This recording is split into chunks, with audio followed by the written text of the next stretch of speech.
മറ്റുള്ളവർക്ക് ദുഷ്പേർ നൽകുന്നതിനേക്കാൾ നല്ലത് കഴുത്തിൽ തിന്മ കല്ലിൽ തട്ടി കടലിൽ എറിയപ്പെടുന്നതാണ്. നാം പാപം ചെയ്യാതിരിക്കുകയും മറ്റുള്ളവരെ പാപത്തിലേക്ക് നയിക്കാതിരിക്കുകയും ചെയ്യണമെന്ന് ഈ തിരുവചന ഭാഗം നമ്മെ ഓർമ്മപ്പെടുത്തുന്നു.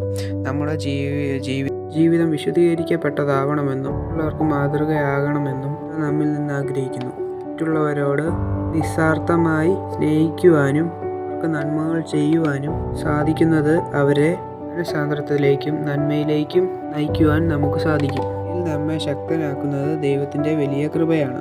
നമ്മുടെ കുറവുകളിൽ നമ്മെ ശക്തിപ്പെടുത്തുന്ന ദൈവത്തെ പൂർണ്ണമായി വിശ്വാസം അർപ്പിച്ചുകൊണ്ട് പാപത്തിൽ നിന്നും പാപ സാഹചര്യത്തിൽ നിന്നും അകത്ത് നിൽക്കുവാനും മറ്റുള്ളവരെ നന്മയിലേക്കും വിശുദ്ധിയിലേക്കും നയിക്കുവാനും ഈ നോമ്പ് കാലത്ത് നമുക്ക് പരിശ്രമിക്കാം.